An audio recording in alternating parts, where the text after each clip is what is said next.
আল্লাহ তাআলা বলেন, হে ঈমানদারেরা, নিজে জাহান্নামের আগুন থেকে বাঁচো, অধীনস্থদেরকে জাহান্নামের আগুন থেকে বাঁচাও। কেমন করে জাহান্নামের আগুন থেকে বাঁচতে হবে? বলে, ঈমান তো এনেছি আল্লাহ তাআলার আদেশ নিষেধ বিধিবিধান মান্য করার মাধ্যমে নিজেকে জাহান্নামের আগুন থেকে বাঁচাতে হবে। আর আমার আপনার অধীনস্থ যারা আছে তাদেরকে দ্বীনের উপরে পরিচালিত করার মাধ্যমে তাদেরকে জাহান্নাম থেকে বাঁচানোর চেষ্টা করতে হবে। এই আয়াতের মধ্যে যতগুলো মেসেজ আমাদের জন্য আছে, এর মধ্যে অন্যতম একটি মেসেজ হলো সন্তানকে দ্বীনের উপরে প্রতিপালন করা, সন্তানের দ্বীনি তারবিয়াত। এই আয়াতে আল্লাহ তাআলা আমাদের জন্য আবশ্যকীয় করে দিয়েছেন। সাথে সাথে রাসূলুল্লাহ সাল্লাল্লাহু আলাইহি ওয়াসাল্লাম বলেন, কুল্লুকুম রাঈনা ওয়া কুল্লুকুম মাসউলুনা আন রাইয়াতিহি। তোমরা প্রত্যেকেই দায়িত্বশীল, প্রত্যেককেই তার দায়িত্বের ব্যাপারে জিজ্ঞাসা করা হবে। নবীজি সাল্লাল্লাহু আলাইহি ওয়াসাল্লাম বলেন, রাষ্ট্রনেতা একজন দায়িত্বশীল, সে তার দায়িত্বের ব্যাপারে জিজ্ঞাসিত হবে। একজন পুরুষ তার পরিবার পরিজনের ব্যাপারে দায়িত্বশীল, সে তাদের ব্যাপারে জিজ্ঞাসিত হবে। এক কথায়, আমার আপনার অধীনে যারা আছে, আমার আপনার অধীনস্থ যারা আছে, তাদের প্রত্যেকের ব্যাপারে কিয়ামতের ময়দানে যার সামনে আমাকে আপনাকে জবাবদিহিতার কাঠগড়ায় দাঁড়াতে হবে, তিনি কে? এই যে অধীনস্থদের মধ্যে অন্যতম সন্তান, এই সন্তানের ব্যাপারে আল্লাহ কিয়ামতে আমাকে জিজ্ঞাসা করবে, আমাদেরকে জিজ্ঞাসা করবে, সন্তানরে দ্বীন শিখাইছিলা? যদি সেই দিন আমি আপনি দুনিয়ায় সন্তানকে ইসলামী তারবিয়াতের আলোকে, ইসলামের আলোকে তাকে প্রতিপালন না করে থাকি, দ্বীনের উপরে যদি তাকে আমি আপনি প্রতিপালন না করে থাকি, সেই দিন যেই সন্তানকে আপনি শহরের সবচাইতে দামি স্কুলে পড়িয়েছেন, যেই সন্তানকে আপনি আপনার সবচাইতে দামি পোশাকগুলো কিনে দিয়েছেন, ওই সন্তান দুনিয়ার বুকে তাকে দ্বীনি তারবিয়ত না দেওয়ার কারণে কিয়ামতের দিন আপনার আমার দিকে অভিযোগের আঙ্গুল তুলবে। কি বলবে? রব্বানা ইন্না আতা'না সাদাতানা ওয়া কুবারানা ফাআদাল্লুনাস সাবিলা রব্বানা আতিহিম দি'ফাইন মিনাল আযাবি ওয়ালআনহুম লা'নান কাবীরা। ওই দিন হয়তো ওই হতভাগা পিতার সন্তান তার বাবার ব্যাপারে আল্লাহ তাআলার কাছে অভিযোগ করে বলবে, ও আমার রব, ইন্না আতা'না সাদাতানা ওয়া কুবারানা, আমরা আমাদের নেতাদের অনুসরণ করেছি, বড়দের আনুগত্য করেছি, আজকে যে আমাদের এই পরিণতি, এর জন্য তো আমি দায়ী না। সন্তান হয়তো পিতার ব্যাপারে বলবে, আল্লাহ, আজকে আমি জাহান্নামী হওয়ার কারণে আমার পিতা দায়ী। কর্মী হয়তো বলবে, জাহান্নামী হওয়ার কারণে আমার নেতা দায়ী। এইবার তারা আল্লাহ তাআলার কাছে আরেকটু তাদের ব্যাপারে বলবে, রব্বানা আতিহিম দি'ফাইনি মিনাল আযাব। ও রব, যেহেতু আমাদের এই করুণ পরিণতির জন্য দায়ী তারা, সুতরাং আপনি তাদের আযাবরে দ্বিগুণ করে দেন। এ কথা কিয়ামতের দিন সন্তান তার বাবার ব্যাপারে কার কাছে বলবে? জোরে বলেন। যদি আমি আপনি সন্তানকে দ্বীনের উপরে গড়ে না করি। আশা করি এতটুকু কথার দ্বারা আপনারা অনুধাবন করতে পেরেছেন যে ইসলামের আলোকে সন্তান লালন পালন করা ওই পিতার জন্য, মুমিন পিতার জন্য আবশ্যকীয় এক কর্তব্য, ঠিক কিনা বলেন? এটা ফরজ করতে হবে। এখন আসেন, সন্তানের তারবিয়াত তথা এই প্রতিপালন প্রক্রিয়া শুরু হবে কোথা থেকে? এখন এই বাংলাদেশেও অনলাইনে অনেক কোর্স আছে, সেখানে প্যারেন্টিং শিক্ষা দেওয়া হয়। প্যারেন্টিং মানে এই প্রতিপালন, সন্তান লালন পালন, যে আপনার অবাধ্য সন্তানকে আপনি কিভাবে কথা শোনাবেন, আপনার সন্তান মাদকাসক্ত, একে আপনি কিভাবে পথে আনবেন, এরকম কোর্স আছে, অনলাইন অফলাইনে কোর্স আছে। এবং এই কোর্সগুলো হাই ডিমান্ডের কোর্স। এক একটা কোর্স 30, 40, 50 হাজার টাকা খরচ করে কোর্স করা লাগে, সন্তান লালন পালন শেখা লাগে। অথচ ইসলাম সন্তান লালন পালন আমাদেরকে কোরআন সুন্নাহর আলোকে শিক্ষা দিয়েছে। জাগতিক থিঙ্ক হলো, জাগতিক চিন্তা হলো সন্তান দুনিয়ায় আসার পরে সন্তানের তারবিয়াত শুরু হবে, এটা হলো জাগতিক চিন্তা। কিন্তু ইসলাম সন্তান তারবিয়াত শুরু করার নির্দেশনা দিয়েছে সন্তান দুনিয়ায় আসার আগে। সুবহানাল্লাহ বলেন। তাহলে ইসলামের আলোকে সন্তান প্রতিপালন শুরু হয় সন্তান দুনিয়ায় আসার পর না আগে? জোরে বলেন। এখন এই তারবিয়াত শুরু হয় কোথার থেকে? সন্তানের তারবিয়াত সন্তান জন্মের বহু আগে থেকে। একটা লোক বিবাহ করার আগে থেকে সন্তানের তারবিয়াত শুরু হয়। কেন? কারণ স্বাভাবিক থিঙ্ক হলো এইটা, প্রত্যেকটা সন্তানের উপরে তার মায়ের একটা প্রভাব থাকে, এটাই বাস্তব। কারণ প্রত্যেকটা সন্তানের প্রথম শিক্ষার জায়গা হলো তার মা। এই যে আমরা বাংলায় কথা বলি, বলেন তো এটা আমাদের কি ভাষা? জোরে বলেন, কি ভাষা?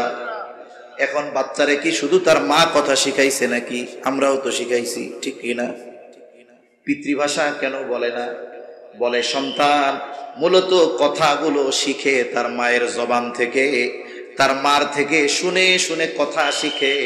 এই জন্য যেই ভাষায় কথা বলে মায়ের থেকে শিখে, ওটাকে পিতৃভাষা বলা হয় না, ওটাকে মাতৃভাষা বলা হয়। মায়ের থেকে কথা শিখে, আচার আচরণ আখলাক সবকিছু তার মায়ের থেকে সন্তানের মধ্যে আসে, এটা স্বাভাবিক এক প্রক্রিয়া। এজন্য ইসলাম বিবাহ থেকে সন্তান তারবিয়াতের প্রস্তুতি নিতে বলেছে। কারণ সন্তান মায়ের গর্ভে অবস্থান করবে, মার থেকে তার মূল তারবিয়াত শুরু হবে। এই জন্য রাসূলুল্লাহ সাল্লাল্লাহু আলাইহি ওয়াসাল্লাম বলেন, তুনকাহুল মারআতু লিআরবাঈন, চারটি জিনিস দেখে, চারটি গুণের কারণে বিবাহ করা হয়। নারীদেরকে মানুষ চারটি গুণ দেখে বিবাহ করে। এক নাম্বার লিমালিহা, দেখে যে ওই মহিলার বা ওই মেয়ের মাল কত আছে, টাকা পয়সা কত আছে, সে ধনী কিনা এটা দেখে। এরপরে দেখে ওয়ালি হাসাবিহা, দেখা হয় যে তার বংশ কেমন, নসল কেমন, উচ্চ বংশীয় কিনা। এরপরে দেখা হয় তার সৌন্দর্য, জামালিহা, তার সৌন্দর্য কেমন। এরপরে 4 নম্বরে নবীজি সাল্লাল্লাহু আলাইহি ওয়াসাল্লাম বলেন ওয়ালি দীনিহা, তবে দ্বীনের ব্যাপারে নবীজি বলেন ফাযফার বিযাতিদ্দীন, তোমরা দ্বীনকে প্রাধান্য দাও।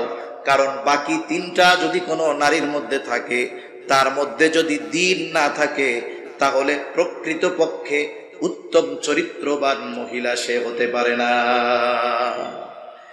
এখন এর বিপরীত, এখন কেউ মাল দেখে, কেউ সৌন্দর্য দেখে, দ্বীনকে বানিয়ে ফেলছে অপশনাল, 4 সাবজেক্ট। ওইটা থাক আর না থাক, চেহারা, টাকা আর বংশ ঠিক থাকলে বাকিটা ঠিক হয়ে যাবে, এরকম বলে না অনেকে? আরে মেয়ে সুন্দর আছে, নামাজ কালাম পারে না, তাতে কি, শিখায় লইস, বলে না এরকম? বলে। কিন্তু দেখা যায় শিখাইতে গিয়া উল্টা তার অবস্থা খারাপ হয়ে যায়। এজন্য এই 4 গুণ যদি একজনের মধ্যে থাকে সেটা তো ভালোর উপরে ভালো, কিন্তু বাকি 3টা আছে, দ্বীন নাই, সব জায়গায় গণতন্ত্রের স্লোগান চলে না। যদি এই চিন্তা করি যে 4 ভাগের 3 ভাগ তো তার মধ্যে পাওয়া গেছে, দ্বীন নাই, তাতে কি, বেশিরভাগ গুণ তো আছে। কিন্তু দ্বীন হলো এমন এক গুণ, বাকি 3টা যদি নাও থাকে, ওই মেয়ে যদি দিনদার হয়, তাহলে আশা করা যায় তার সন্তান একজন দিনদার সন্তান হবে, ঠিক কিনা বলেন? এজন্য সন্তান তারবিয়াতের প্রথম ধাপ হলো বিবাহের মাধ্যমে শুরু হয়। এজন্য রাসূল আকরাম সাল্লাল্লাহু আলাইহি ওয়াসাল্লাম বিবাহের ক্ষেত্রে দিনদারিত্বকে প্রাধান্য দিতে বলেছেন। এরপরে বিবাহ সম্পাদন হয়ে গেল, এরপর আল্লাহ তাআলার কাছে নেক সন্তানের জন্য দোয়া করা। সন্তান মাতৃগর্ভে আসার আগেই সন্তানের জন্য, নেক সন্তানের জন্য আল্লাহ তাআলার কাছে দোয়া করা, এটা পয়গম্বরদের সুন্নাত, পয়গম্বরদের আমল। নেক সন্তানের জন্য দোয়া করা আল্লাহ কোরআনুল কারীমের মধ্যে দোয়া শিখায়া দিয়েছেন। আল্লাহ তাআলা শিখায়া দেন, রব্বানা হাবলানা মিন আজওয়াজিনা ওয়া যুররিয়াতিনা কুররাতা আ'য়ুন ওয়াজআলনা লিল মুত্তাকিনা ইমামা। আল্লাহ তাআলার কাছে এমন সন্তান স্ত্রী কামনা করা যা আমাদের চক্ষু শীতলকরণের কারণ হবে। এই দোয়া সন্তান দুনিয়ায় আসার আগেও করতে হবে, পরেও করতে হবে। আবার অনেক সময় বিবাহ হইছে, সন্তান হয় না। মূলত বলেন তো, সন্তান দেওয়া না দেওয়ার একমাত্র ক্ষমতা কার? জোরে বলেন কার? আল্লাহ তাআলা। আল্লাহ যদি চান বুড়াকালেও সন্তান দিতে পারেন, আর আল্লাহ যদি না চান সুস্থ সবল ব্যক্তিকেও সন্তান বঞ্চিত করেন। অনেক সময় অনেকে আবার অতি আবেগে আপ্লুত হয়ে দেখা যায় যে সন্তানের আশায় এমন কিছু কাজ করে বসে যার দ্বারা তার ঈমান নষ্ট হয়ে যাওয়ার মতো অবস্থা হয়ে যায়। করে কি করে না? ওই মাজারে গিয়ে ওই জায়গায় গিয়ে মানত করবে, বাবার কাছে চাইবে, কিন্তু সন্তান দেওয়ার ক্ষমতা কার? আল্লাহ রাব্বুল আলামিন বলেন, ইয়াহাবু লিমান ইয়াশাউ ইনাসাও ওয়া ইয়াহাবু লিমান ইয়াশাউ যুকুর আও ইউযাওয়িজুহুম যুকরানাও ওয়া ইনাসা ওয়া ইয়াজআলু মান ইয়াশাউ আকীমা। আল্লাহ তাআলা যাকে চান তাকে ছেলে সন্তান দেন, আল্লাহ তাআলা যাকে চান তাকে কন্যা সন্তান দেন, আবার যাকে চান আল্লাহ তাআলা উভয়টাই দেন। আবার আল্লাহ তাআলা যাকে চান ওয়াজআলু মান ইয়াশাউ আকীমা। ডাক্তার কোনো রোগ ধরতে পারে না, বলে আপনারা তো সুস্থ, আমি কি করব, সব ঠিক আছে, কিন্তু আল্লাহ চায় না, এই জন্য সন্তান হয় না। আছে না নাই? এজন্য সন্তান যদি না হয় চাইবো কার কাছে? জোরে বলেন। সাথে সাথে আল্লাহ তাআলার কাছে দোয়া অব্যাহত রাখতে হবে। পয়গম্বর আলাইহিস সালাম নেক সন্তানের জন্য আল্লাহ তাআলার কাছে দোয়া করছে। হযরত জাকারিয়া আলাইহিস সালাম বার্ধক্যে উপনীত হয়ে গেছে, স্ত্রীও বুড়া হয়ে গেছে, সন্তান হয় না।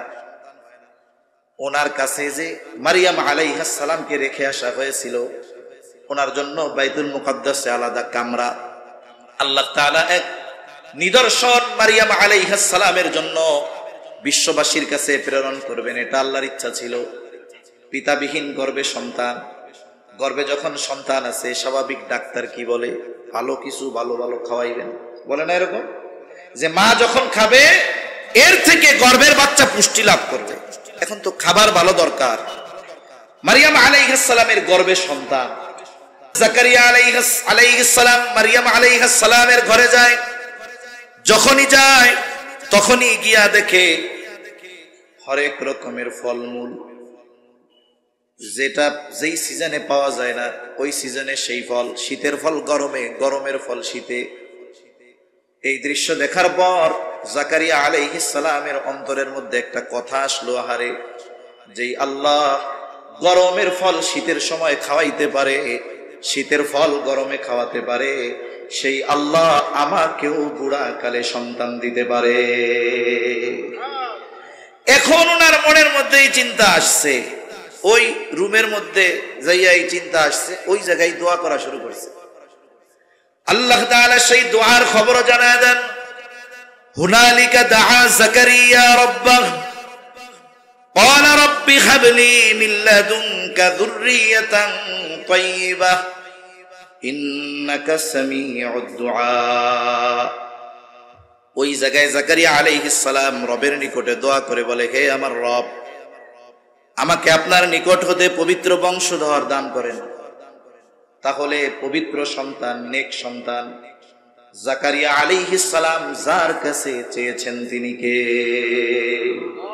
মানে উনি তো বুড়া, চিন্তা করেছে সন্তান হবে না, কিন্তু যখন দেখছে গরমের ফল শীতে, শীতের ফল গরমে, তাহলে এই আল্লাহ যৌবনকাল লাগবে না, বুড়া কালেও সন্তান দিতে পারে, এই আশায় দোয়া করছে। আল্লাহ তাআলা ওনারে একটা নেক সন্তান দান করেছে, ইয়াহইয়া আলাইহিস সালাম। সুবহানাল্লাহ।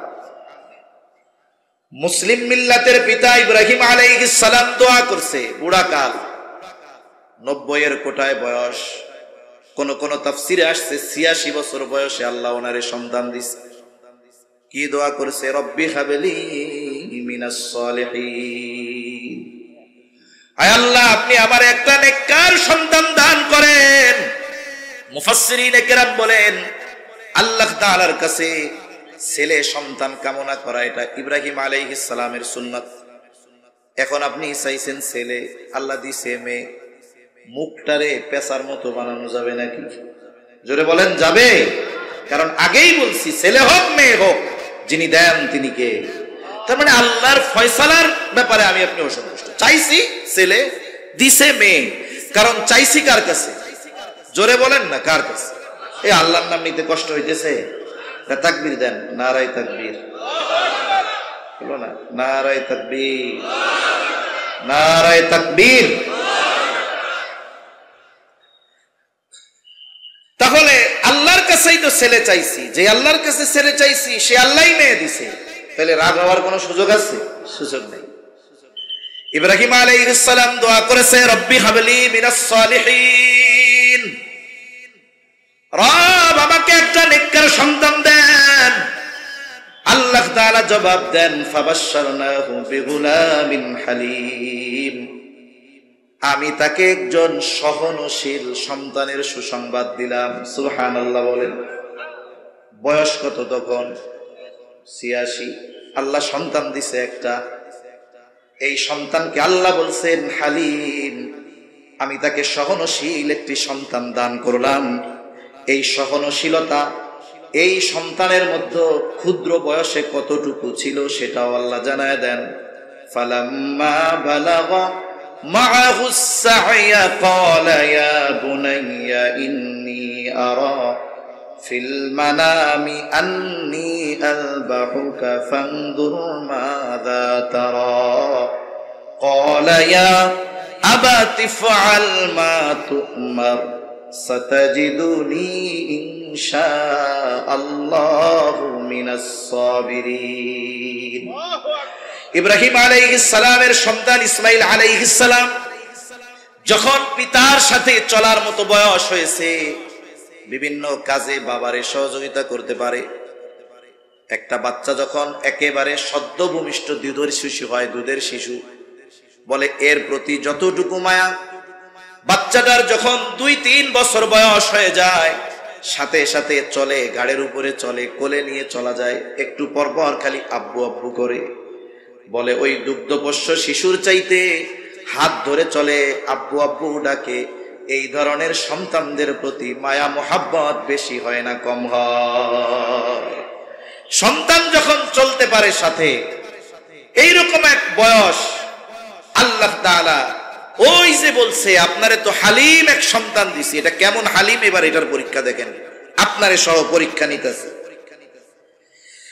এইবার আল্লাহ তাআলা ইব্রাহিম আলাইহিস সালামকে স্বপ্নে দেখাইলেন। স্বপ্নে দেখছে যে তিনি তার সন্তানকে জবাই করতেছে।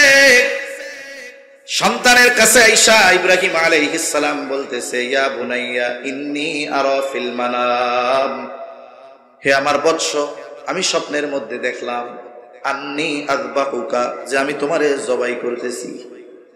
তার মানে তোমারে আমি জবাই করতেছি, স্বপ্নে দেখলাম। ইসমাঈল আলাইহিস সালাম পয়গম্বরের সন্তান, স্বপ্ন আমরা দেখতেই পারি, কিন্তু ওই সাথে চলা বালক এখনই বুঝতে পারছে যে আমার বাপ যে স্বপ্ন দেখছে এটা সাধারণ স্বপ্ন না।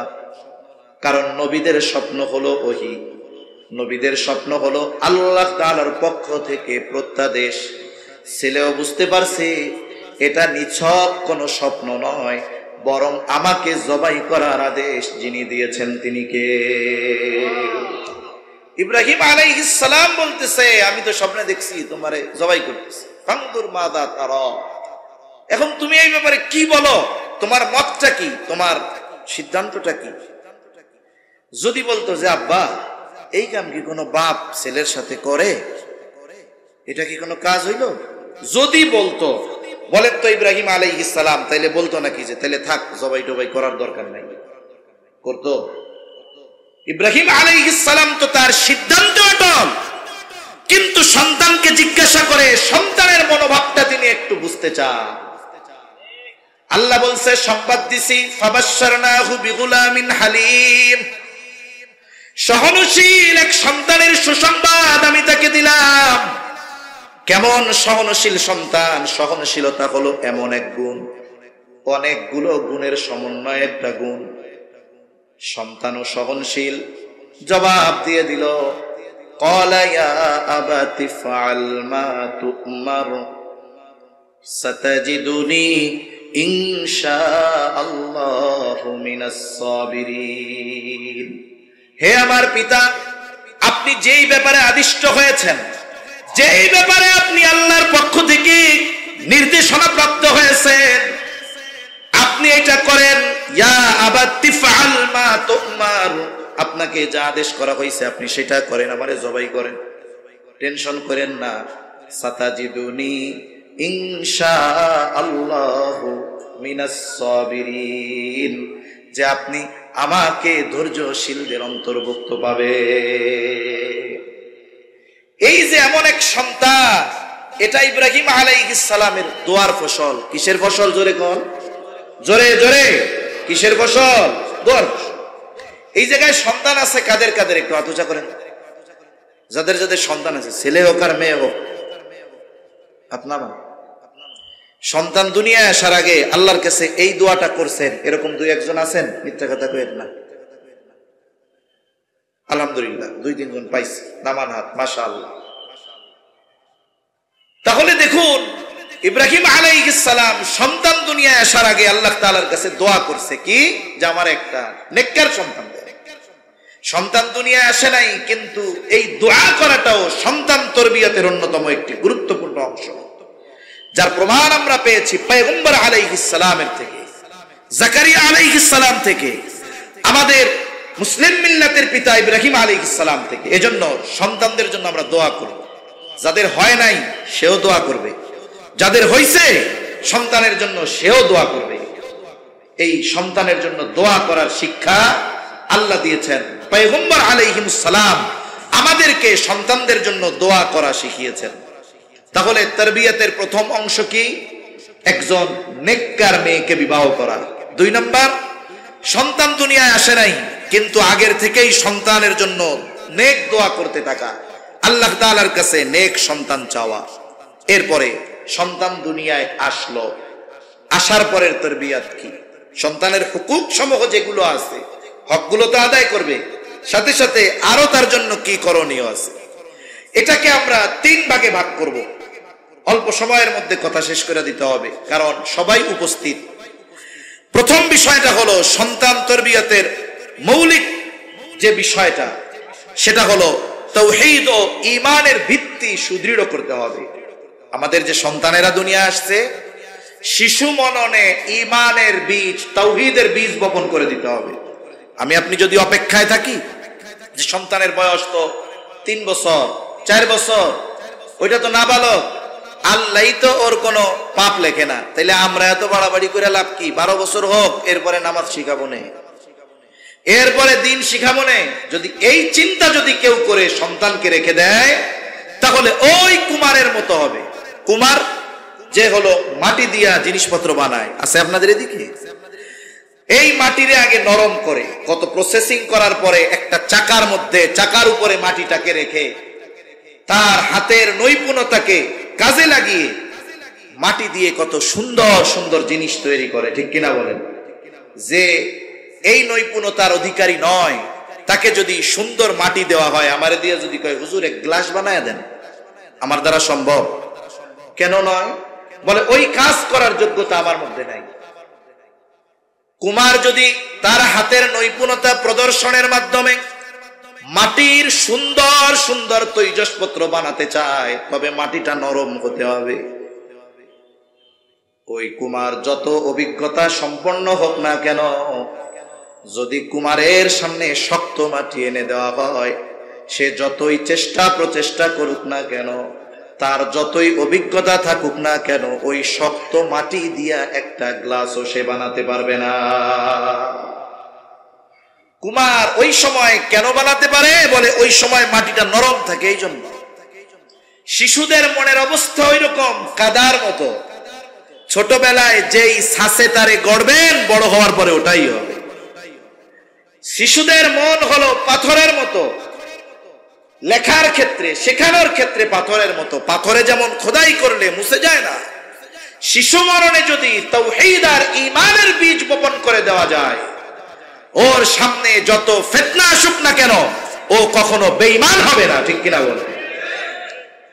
এজন্যই তো হযরত লোকমান আলাইহিস সালাম, দাউদ আলাইহিস সালাম নবুয়তি পাওয়ার আগের মানুষ। হযরত লোকমান তিনি নবী ছিলেন না, অথচ হযরত লোকমানের সন্তানদেরকে করা নসিহত গুলো আল্লাহ তাআলার কাছে কত পছন্দনীয় হয়েছে যে আল্লাহ তাআলা হযরত লোকমানের সন্তানদেরকে করা নসিহত গুলো উম্মতে মুহাম্মাদির জন্য ওহী কইরা নাজিল করেছেন। শুধু তাই না, হযরত লোকমানের নামে একটা সূরা আছে, ওই সূরার মধ্যে হযরত লোকমানের সন্তানদেরকে করা নসিহত গুলো আমাদের জন্য আল্লাহ তাআলা কোরআনুল কারীমের মধ্যে নাজিল করেছে। কেন করছে এটা? কারণ হযরত লোকমান তার সন্তানদের যেই তারবিয়াত দিয়েছে, এই তারবিয়াতের প্রথমটাই তাওহীদ আর ঈমানের তারবিয়াত। আল্লাহ রাব্বুল আলামিন সূরা লোকমানের মধ্যে বলেন, وَإِذْ قَالَ لُقْمَانُ لِابْنِهِ وَهُوَ يَعِظُهُ يَا بُنَيَّ لَا تُشْرِكْ بِاللَّهِ إِنَّ الشِّرْكَ لَظُلْمٌ عَظِيمٌ। হযরত লোকমান তার সন্তানকে বলতেছে, আল্লাহ তাআলা বলেন তার সন্তানরে, হযরত লোকমান তার নিজ সন্তানরে ওয়াজ করতেছে, ওয়াহুয়া ইয়াইবুহু, সন্তানরে ওয়াজ করতেছে, ইয়া বুনাইয়া লা তুশরিক বিল্লাহ, হে আমার বৎস তুমি আল্লাহ তাআলার সাথে শিরিক কইরো না। এই যে তাওহীদের শিক্ষা, আল্লাহর একত্ববাদের শিক্ষা, তারবিয়াত সন্তানকে দিচ্ছে হযরত লোকমান। কেন শিরিক করবা না? ইন্নাশ শিরকা লাযুলমুন আযীম, কারণ শিরক হলো মহা জুলুম, মহা অন্যায়। আল্লাহ তাআলার সাথে শিরিক করা এটা শুধু জুলুম না মহা জুলুম? জোরে বলেন, কি জুলুম? মহা জুলুম, আল্লাহর সাথে শিরিক করা। যেহেতু কথার প্রসঙ্গে আসলো তাই একটু বলি যে একটা হলো জুলুম আর একটা হলো মহা জুলুম। মানুষের উপরে যে অন্যায় করে এটা সাধারণ জুলুম। শক্তিশালী দুর্বলের উপরে যেই জুলুম করে এটা সাধারণ জুলুম। তার মানে সবল কর্তৃক দুর্বলের যেই অধিকার নষ্ট করা এটা হলো শুধু জুলুম। আর মহা জুলুম হলো দুর্বল কর্তৃক সবলের হক নষ্ট করা। মনে করেন কেউ যদি আমারে আপনারে আইসা এখন বলে যে হুজুর একটা গুরুত্বপূর্ণ ঘটনা ঘটে গেছে, কি হয়েছে? এখন সে বলতেছে ওই যে ফায়ার সার্ভিসের সামনে একটা হাতি ছাগল রে পাড়া দিয়ে মেরে ফেলছে। বলেন তো এটা কি কোনো গুরুত্বপূর্ণ ঘটনা হইলো নাকি? এটা তো স্বাভাবিক বিষয়, ঠিক কিনা? ছাগল যদি হাতির পাতলে পড়ে ওটা তো বালু ভর্তা হয়ে যায়। কিন্তু কেউ যদি আইসা বলে হুজুর ঘটনা তো একটা ব্যতিক্রম, কি হয়েছে? ছাগলে লাথি মাইরা হাতিরে মেরে ফেলছে। ঘটনাটা ঘটছে কি? লাথি মারছে ছাগল, তাহলে মইরা গেছে হাতি। তাইলে এটা হলো মহা আশ্চর্য এক ঘটনা। হাতি যদি ছাগলকে মারে এটা স্বাভাবিক ঘটনা। সবল যখন দুর্বলের হক নষ্ট করে বলে এটা স্বাভাবিক জুলুম, এটা হয়। কিন্তু দুর্বল যখন সবলের হক নষ্ট করে তখন এটা মহা জুলুম হয়। আল্লাহ হলেন মহা সবল, মহা পরাক্রমশালী। ওর সাথে আমাদের দুর্বলতা কম্পেয়ার করারও কোনো সুযোগ নেই। অথচ আমরা এত ক্ষুদ্র নগণ্য হয়ে শিরিক করার মাধ্যমে জুলুম করি কার উপরে? আল্লাহর উপরে। আল্লাহর হক নষ্ট করি আর কি। কারণ হকের কথাও আল্লাহর হকের কথাও কোরআন হাদিসে আসছে। আল্লাহর হক হলো ওয়াবুদুল্লাহ ওয়ালা তুশরিকু বিহি শাইআ। আল্লাহর হক হলো তারই ইবাদত করা, তার সাথে শিরিক না করা। এই জন্য কোন ব্যক্তি যখন আল্লাহ তাআলার সাথে শিরিক করে, বলেন তো সে শুধু অন্যায় করে নাকি মহা অন্যায় করে? সন্তানকে এই যে তাওহীদ ঈমানের একত্ববাদের শিক্ষা দিতে হবে যে আমার সন্তান আল্লাহর সাথে শিরিক করা যাবে না। আল্লাহ এক, আল্লাহ একক, তার সমকক্ষ গোটা সৃষ্টি জগতে কেউ নাই। সন্তানকে শেখাবেন। এখন কথা হইলো একেবারে 3 বছরের বাচ্চারে কিভাবে শেখাবো? বাচ্চা যখন একটু বড় হয় আধুনিক জামানায় তখন একটু মোবাইলের আকর্ষণ আসে, কিন্তু যখন 3-4 বছর বয়স থাকে তখন সে গল্প শুনতে চায়, ঠিক কিনা বলেন? আমরা বাচ্চাদেরকে গল্প শোনাই, কবিতা শোনাই, কি গল্প কি কবিতা? বলে হাট্টিমা টিম টিম, তারা মাঠে পাড়ে ডিম, তাদের খাড়া 2টা শিং, তারা হাট্টিমা টিম টিম। আচ্ছা, এই জায়গায় কি 2-1 জন আছেন নাকি এই হাট্টিমা টিম টিম গুলারে দেখছেন? আছেন? সারা দুনিয়ায় একজন কেউ খুঁজে পাওয়া যাবে না। তাহলে এই শিশু মননে ঈমান আর তাওহীদের বীজ কোথায়? আমরা তো শিশুর হৃদয়ে মিথ্যার বীজ বপন করে দিচ্ছি।